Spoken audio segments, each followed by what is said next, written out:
لم تكن لنا من قبل أي زيارة، ودعوة من قناة 24 الفضائية فوجئنا جميعا، كل الوفد فوجئ أن هناك تقدما ملموسا كبيرا وحضارة تتألق، وبرغم الظروف طبعا الصعبة لأنها قبل سنتين وكانت هناك يعني أزمة شبه مالية وخلافات بين الإقليم والمركز، المهم لكن وجدنا جامعات تشرف ومنشآت يعني سكنية لم يكن للعراق عهدا بها من قبل، ووجدنا إنسانا متطورا إلى حد بعيد.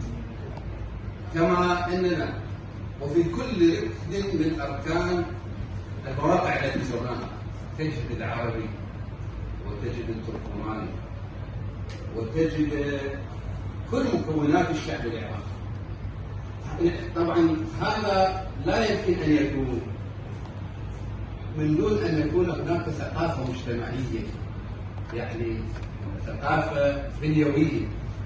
الإنسان الكردي إنسان مدني متطور متفتح رغم العشائرية والبنى العشائرية، لكنها تختلف تماما عن البنى العشائرية التي عرفناها في مناطقنا في الوسط والجنوب. حتى إن لنا زملاء وأصدقاء كثر رووا لنا بشكل متكرر إنهم وفي 91 وبعد انهيار الجيش العراقي لجأوا إلى الأهالي، أولئك الذين ضربوا بالكيمياء وغيرها، لكنهم استقبلوهم بمنتهى الحفاوة، وحتى أنهم يعني صنعوا لهم الغذاء وأوصلوهم في الصباح الباكر إلى مواقع السيارات يصلوا إلى أهله. هذا الإنسان سيبني حضارة، وسيكون هناك حتما دور حضاري شاسع ما بين ما موجود من حراك وإلى سياسة الوسط والجنوب والشمال.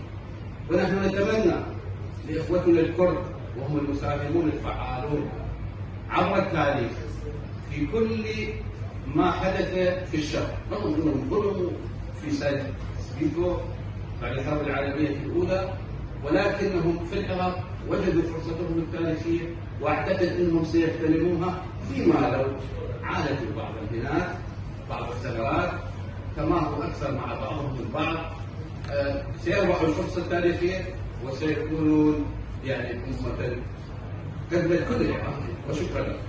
يتفضل الباحث والأستاذ القدير الأستاذ رسال الناقد الرياضي يتحدث لنا عن شؤون الرياضة ومدى الاندماج والتمامي ما بين يعني رياضي الشمال والرياضي الوسط ومختلف شؤون الرياضة.